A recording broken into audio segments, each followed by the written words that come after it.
ఒంటరి బాటసారి జంటకు చేరగా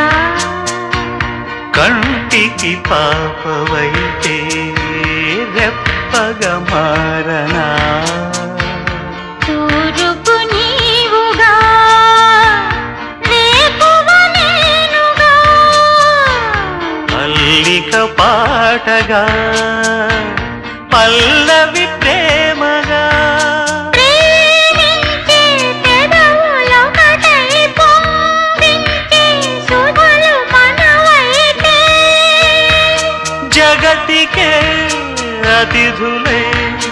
జననమౌదిన ప్రేమ జంటకి